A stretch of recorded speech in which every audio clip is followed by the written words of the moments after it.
नमस्कार, जय भीम। मैं डॉक्टर महेश वर्मा। बिल्कुल आप मेरे इस समय अवस्था देख सकते हैं। साथियों, आप को मालूम है कि मेरा 13 अप्रैल को एक्सीडेंट हो गया था अलवर में। मोटरसाइकिल के सामने एक व्यक्ति अचानक आ गया, डिवाइडर कूदकर एकदम सड़क पर। मैंने ब्रेक लगाई तो गाड़ी फिसली और गनीमत रहा कि मैंने हेलमेट पहना हुआ था, इसलिए चेहरा बच गया। और ये जो पूरा कंधा है, कंधे की 3 जगह से हड्डी टूट गई है, इसीलिए ये पूरा मैं कपड़े नहीं पहन सकता। लेकिन बट तकलीफ का समय है, 2 महीने लगेंगे रिकवरी होने में।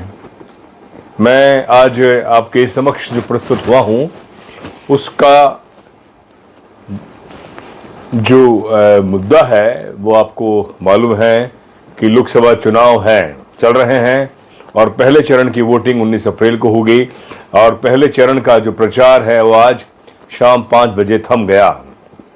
आज अलवर लोकसभा क्षेत्र में खासतौर पे आज बहुजन समाज पार्टी की प्रमुख सुप्रीमो बहन मायावती अलवर आई और उन्होंने अपने संबोधन में हजारों समर्थकों के बीच में अपनी एक जो मुख्य बात है उस पर जो उन्होंने रखी है, आज उसी पर मैं आपके समक्ष बात रखने जा रहा हूं। और अलवर में तकरीबन 20,50,000 के आसपास वोटर हैं और इस बार अलवर में कौन सांसद बनेगा ये तो 19 अप्रैल को लगभग डिसाइड हो जाएगा जब वोटिंग होगी।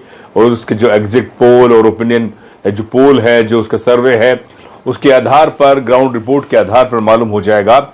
लेकिन 4 जून को तो पूरी तरह से रिजल्ट हम सभी के सामने आ जाएंगे। तो साथियों, मैंने कहा कि मेरा पूरा जो कंधा है, इस कंधे में 3 फ्रैक्चर हुए हैं। कॉलर बोन से मेरी हड्डी बिल्कुल ही क्रैक हो गई, हट गई और डॉक्टर ने मुझे 2 महीने रेस्ट के लिए कहा है। किसी भी तरह से मैं बाहर मूवमेंट नहीं कर सकता। और 14 अप्रैल को इतना बड़ा आयोजन होता है विश्व स्तर पर, बाबा साहब की जयंती के अवसर पर पूरी तैयारी थी कि मैं एक अच्छी रिपोर्टिंग करूंगा, राजनीति पर रिपोर्ट करूंगा, सामाजिक मुद्दे पर रिपोर्ट करूंगा, नेताओं से सवाल करूंगा, जनता से भी सवाल करूंगा और इस देश के भावी वोटरों से भी सवाल करूंगा। लेकिन सारी जो प्लानिंग थी, योजना, वो धराशायी हो गई। गनीमत रहा कि एक्सीडेंट हुआ, मेरी जान बच गई। आज मैं आपके सामने उपस्थित हूं, आपसे बात कर रहा हूं। लेकिन ये भी बड़ा संघर्ष का दौर है। फिजिकली तौर पर मैं पूरी तरह से अभी फिट नहीं हूं, अनफिट हूं, लेकिन मेंटली तौर पर ठीक हूं। आज बहन मायावती अलवर आई और उन्होंने मुख्यतः एक जो बात है उस पर बहुत बड़ी बात कही कि जो दल बदल कानून है उस पर उन्होंने बात रखी।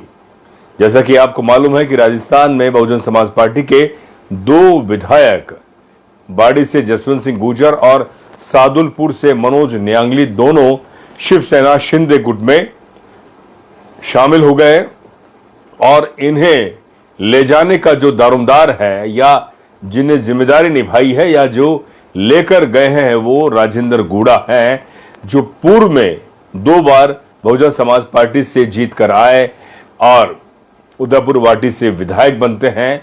और उन्होंने ही एक तरह से पूरी एक रणनीति बनाई और भाजपा को सीधे तौर पर सपोर्ट ना करते हुए या बाहरी तौर पर सपोर्ट करते हुए शिंदे गुट में वह शामिल करा दिया। और जिससे कि आगामी जो लोकसभा चुनाव है, अन्य 13 सीटों पर 13 जो लोकसभा क्षेत्र है उसमें वह भाजपा को मदद पहुंचाए।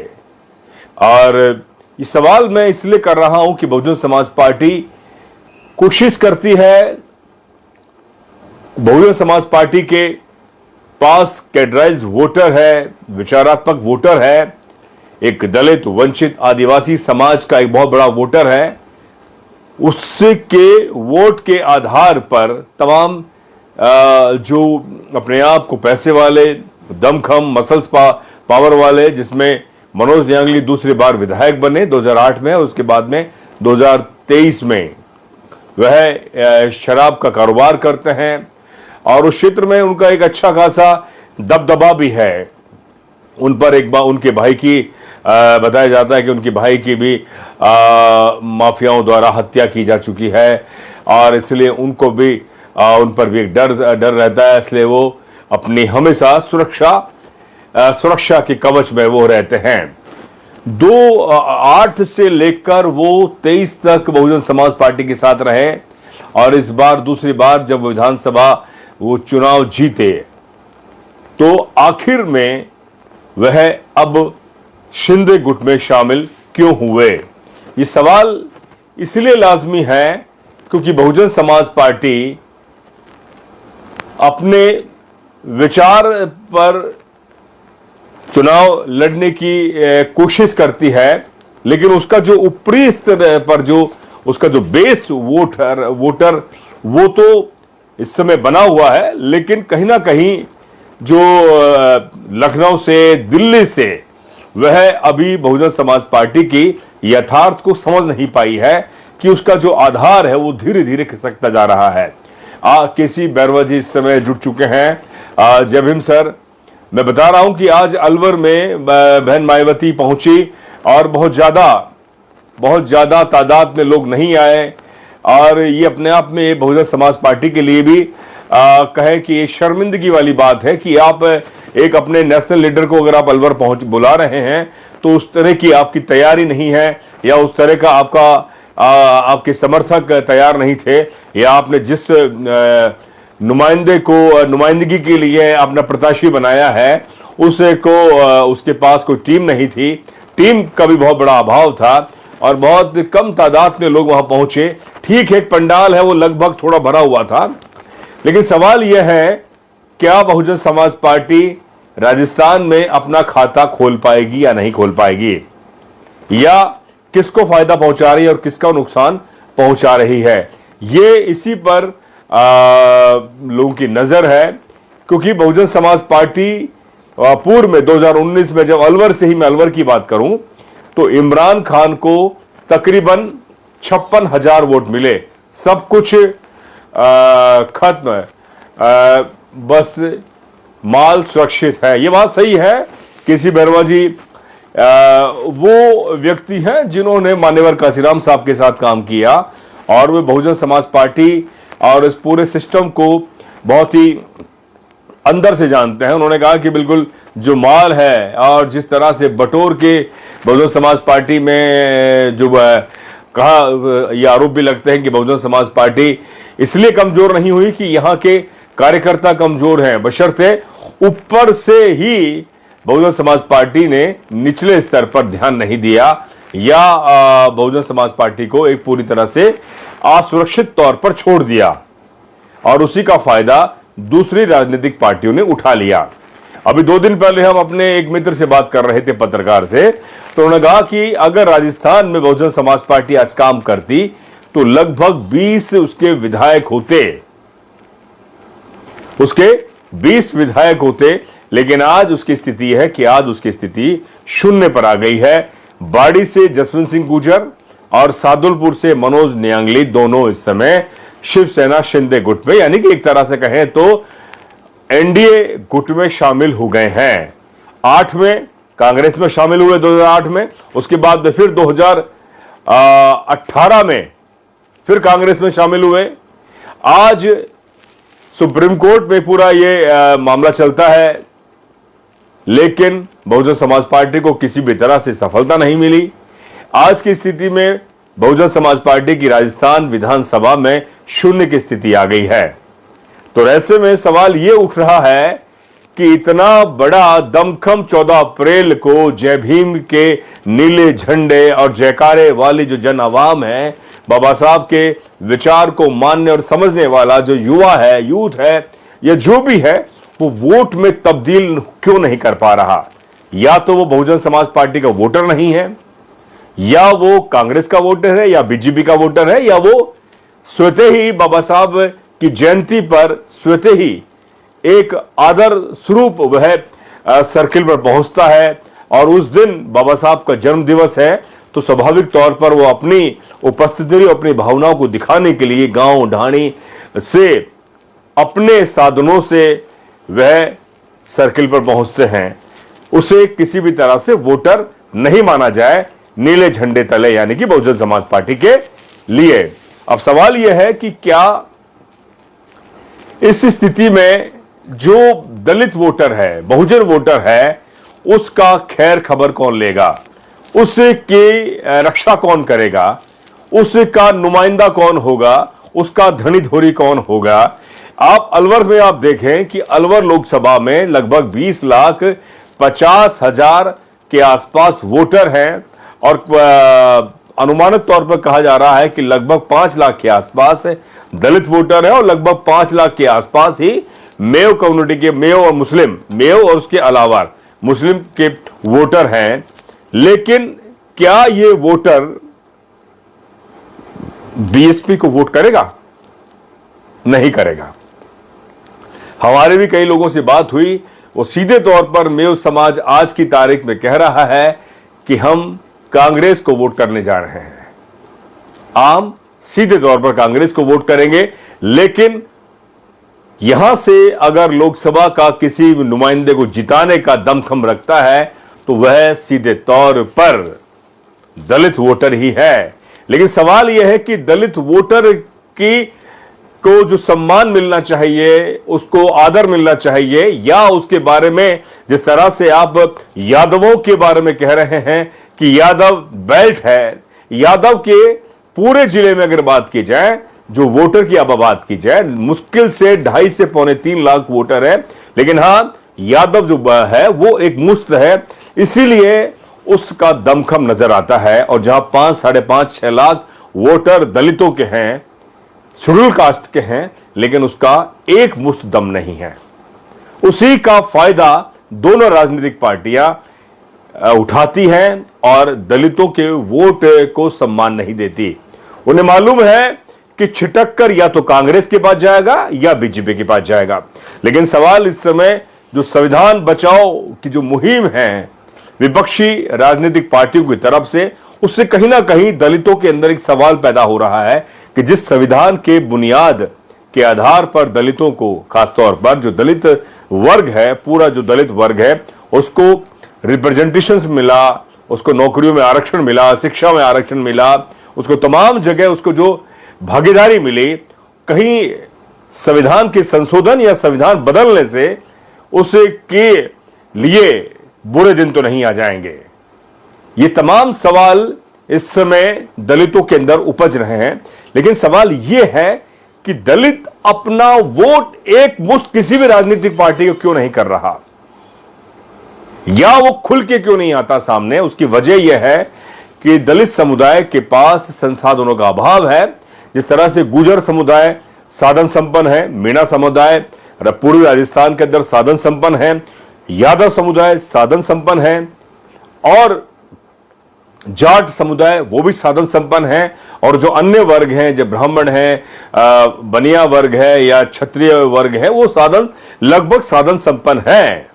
लेकिन दलित वर्ग के पास मुश्किल से बामुश्किल से कुछ सरकारी नौकरियों के अलावा बड़े स्तर पर वह अपना निजी काम है, या उसके पास बहुत कम तादाद में उसके पास खेती बाड़ी है, यानी कि उसके पास आर्थिक तौर पर संपन्नता बहुत ज्यादा नहीं है। तो इसीलिए वह अपनी राजनीतिक प्रभुत्वता नहीं दिखा पाता, क्योंकि राजनीति इस समय ये कहें कि पहले भी बिना संसाधनों के नहीं जीती जा सकती। आज मैं अगर आपसे बात कर रहा हूं, मैंने भी विधानसभा चुनाव लड़ा, हमारे पास पैसे का और पूरे टीम का अभाव था, हमारे बहुत वोट कम आए, और हम अलवर में कोशिश कर रहे थे कि हम लगभग दलितों का जो वोट है उसकी ताकत एक बार दिखाएं। 10, 15, 20 हजार अगर हमें वोट आते तो हमें लगता, हम जनता को ये बता सकते थे, या हम तमाम राजनीतिक पार्टियों को ये बता सकते थे कि दलित इस समय एकजुट हो रहा है और अपने वोट की ताकत को दिखा रहा है।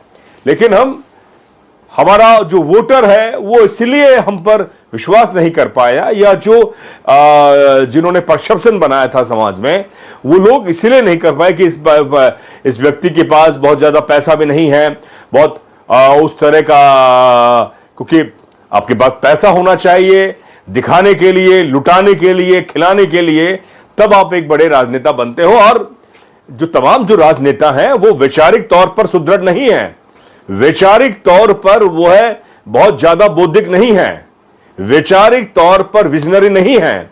उनके पास अंतोगत्वा कुछ है तो अपने समुदाय की ताकत, गोलबंदी और साधन संपन्नता, अपने आर्थिक साधन संपन्नता। महेंद्र काला भी इस समय जुड़े हुए हैं, तमाम लोग जुड़े हुए हैं। तो मैं बात कह रहा हूं कि इस समय बहन जी ने जो सवाल उठाया दल बदल को लेकर, 2008 के अंदर पूरे 6 के 6 विधायक कांग्रेस में चले गए, पूरी पार्टी चले गई। उसके बाद 2023 में, माफ कीजिएगा 2018 में 6 के 6 विधायक फिर जीतते हैं, फिर कांग्रेस में चले जाते हैं। इस बार 2 विधायक जीतते हैं तो पूरी की पूरी पार्टी राजस्थान में शिंदे गुट में चले जाती है। अब सवाल यह है, क्या बहुजन समाज पार्टी,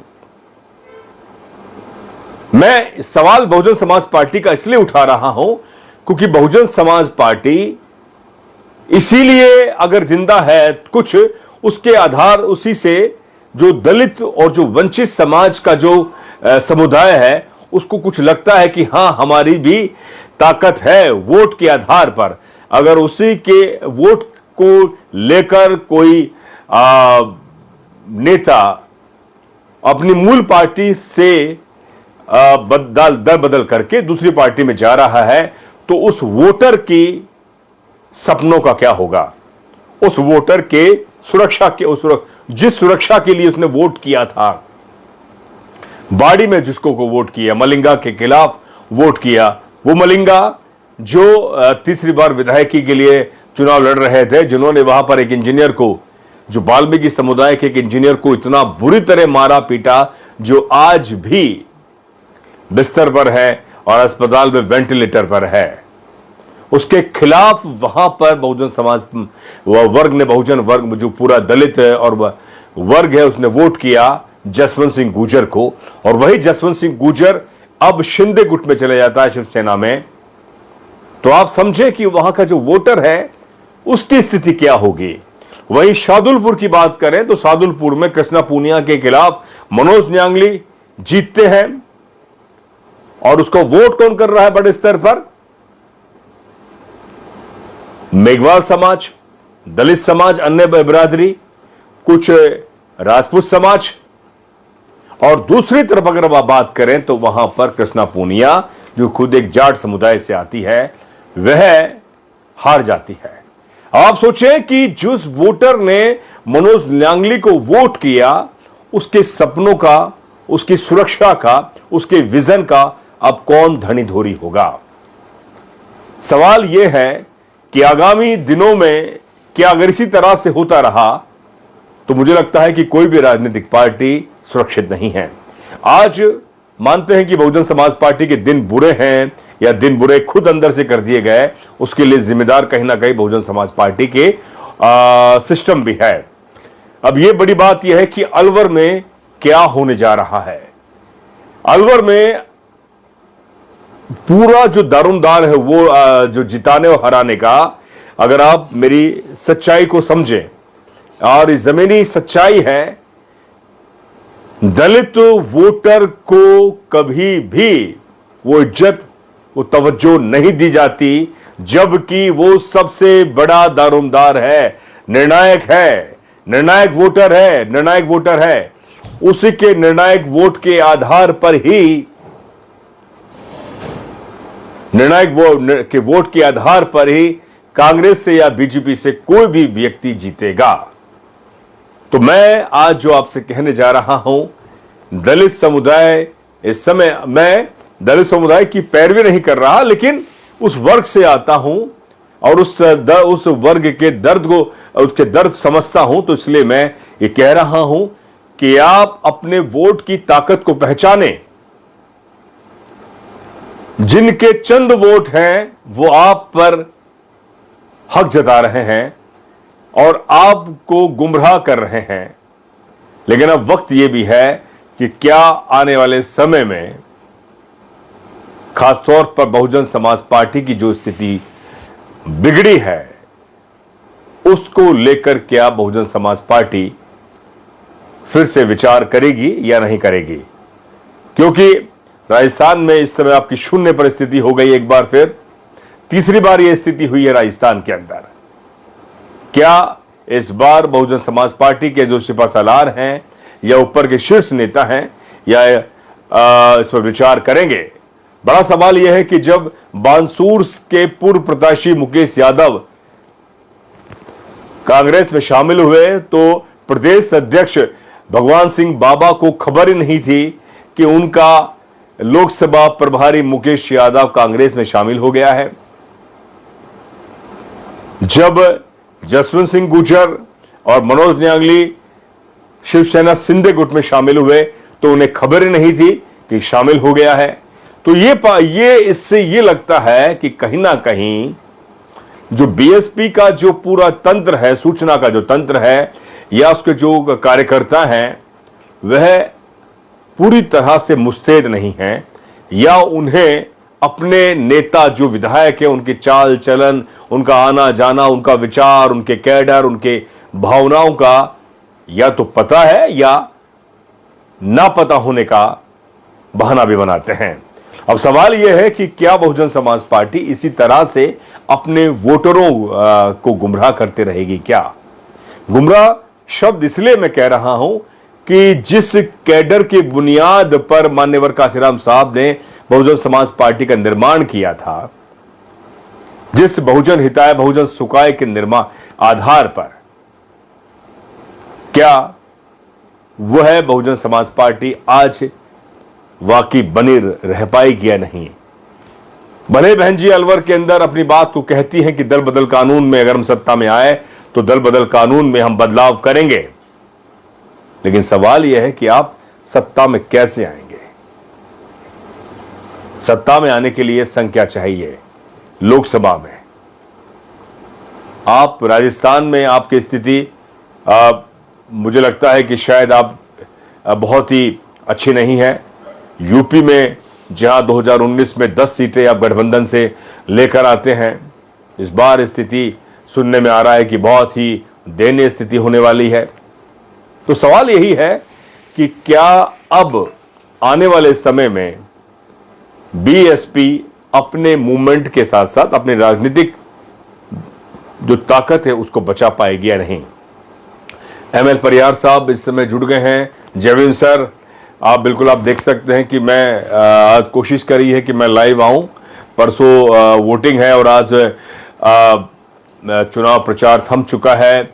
राजस्थान में जो पहला चरण है उसमें 12 लोकसभा चुनाव के अंदर 60 सीटों पर पहली वोटिंग 19 अप्रैल को होने जा रही है। और खासतौर पे मैं अलवर की जो मैं बात कर रहा हूं, अलवर में भूपेंद्र यादव बीजेपी से, कांग्रेस से जहां ललित यादव और लोक बहुजन समाज पार्टी से फजल हुसैन चुनाव लड़ रहे हैं, जो तकरीबन 4 बार अपनी पार्टियां बदल चुके हैं और ऐसे नुमाइंदे को और बीएसपी वोट टिकट देती है। तो आप समझें कि बीएसपी ने अपनी आंखों पे पट्टी बांध रखी थी। और यह भी सवाल है कि क्या बीएसपी को जरा भी मालूम नहीं था कि हमारे पास हम जो जिन मुद्दों को सड़कों पर हमें पहले ले जाना चाहिए था, ये लोगों के बीच जाना चाहिए था, क्या हमारा जो नुमाइंदा है या प्रत्याशी है वो इतना कमजोर आखिर क्यों है?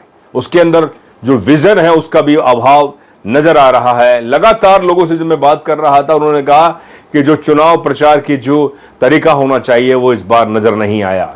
इमरान खान 2019 में 56,000 वोट लेकर आते हैं, जो लगभग करोड़ों रुपए वो चुनाव में खर्च करते हैं और एक बड़ा चेहरा है उस इलाके में। तिजारा, टपुकड़ा और पूरा भिवाड़ी के और अलवर से लोकसभा चुनाव लड़ते हैं। 56,000 उस समय लोकसभा चुनाव में बहुत बड़ी संख्या नहीं है, लेकिन इस बार यह कहा जा रहा है कि इस बार बीएसपी अलवर लोकसभा से क्या 10,000 अगर वोट वो ले आती है तो ये बहुत बड़ी बात होगी। आप सोचें, बहन जी को आप अलवर बुलाते हैं, आपकी बहुत बड़ी संख्या नजर नहीं आई। उसकी वजह यहां पर जो कार्यकर्ता हैं वह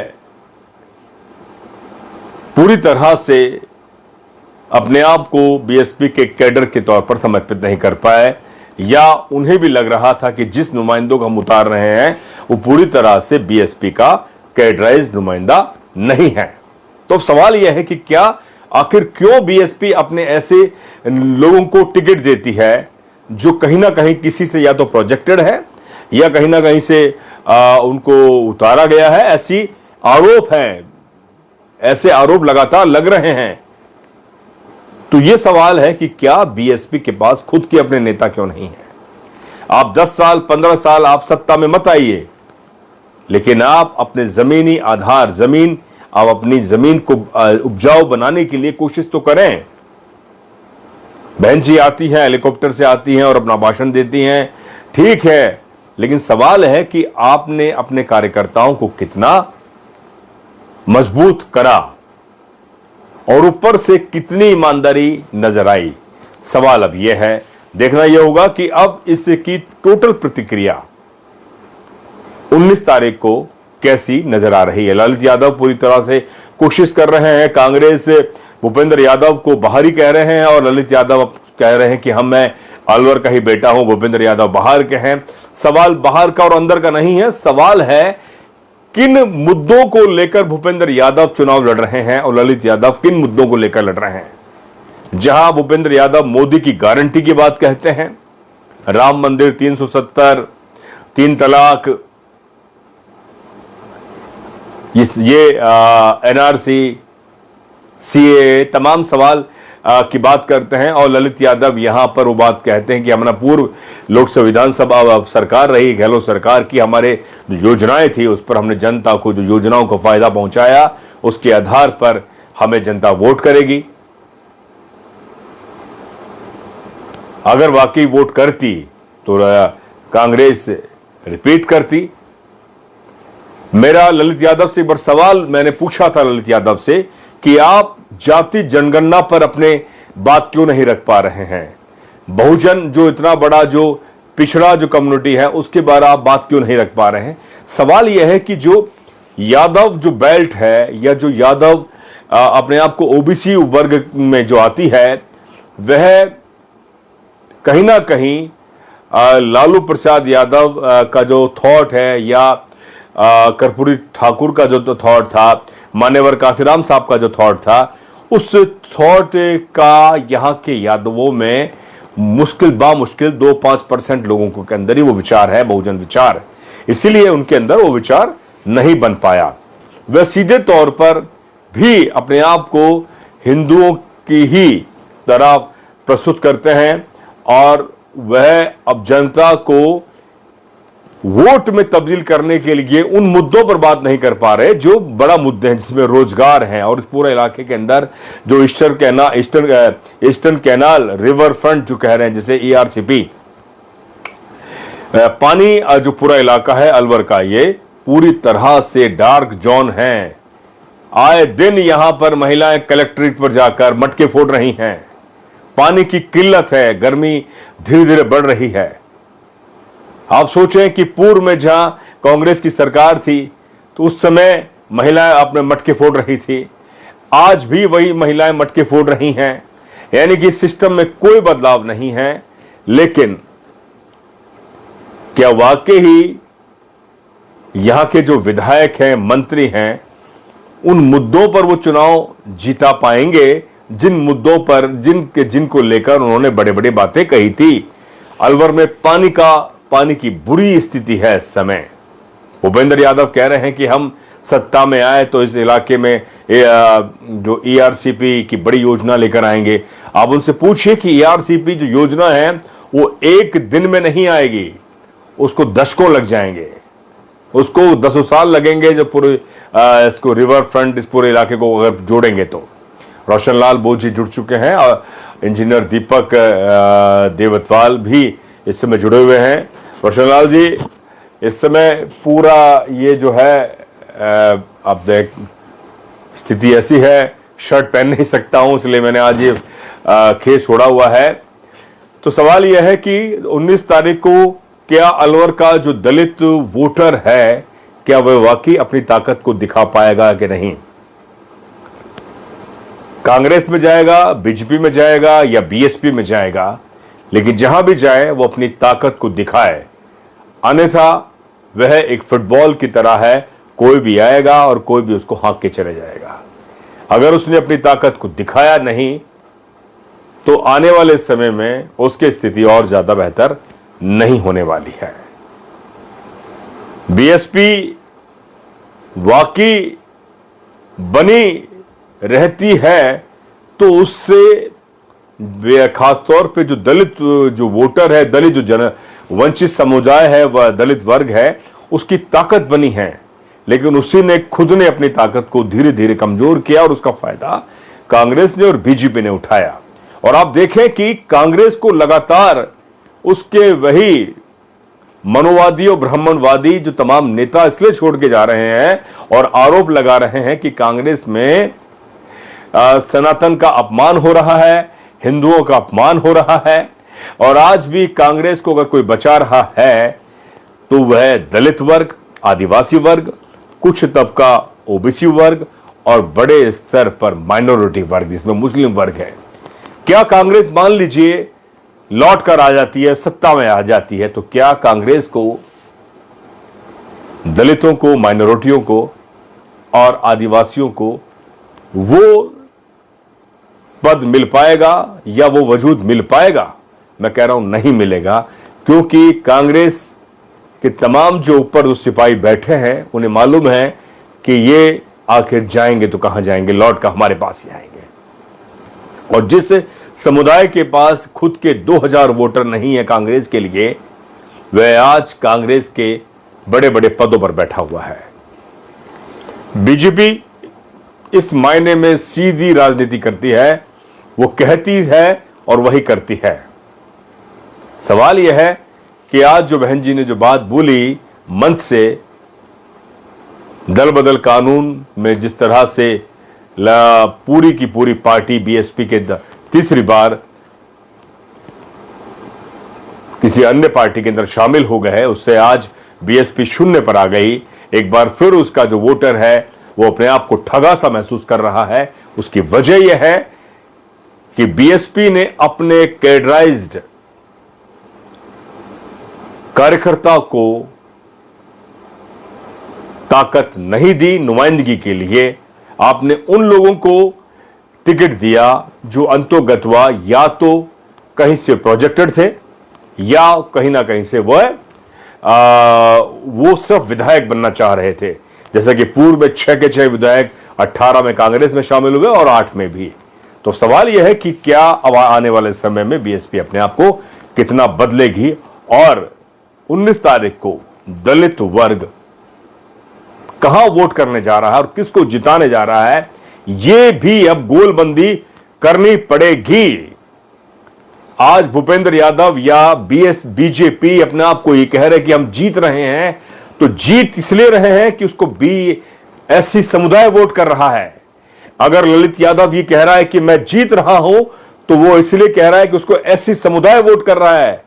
निर्णायक वोटर एससी समुदाय है, कोई और वोटर नहीं है।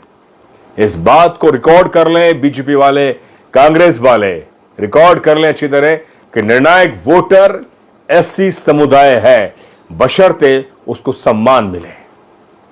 अगर उसे सम्मान नहीं मिला तो आने वाले समय में वो तमाम राजनीतिक पार्टियों को भी सीधा जवाब दे देगा।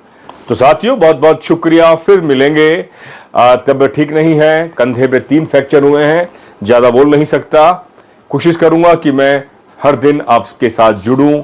लोकसभा चुनाव चल रहे हैं, बाहर मूवमेंट नहीं कर सकता, बाहर रिपोर्टिंग नहीं कर सकता, और लेकिन दिमाग में ये होता है कि चलो मैं थोड़ी बात करूं आपसे, सवाल करूं, जवाब, आपके जवाब, सवाल जवाब, आपसे कुछ संवाद करूं।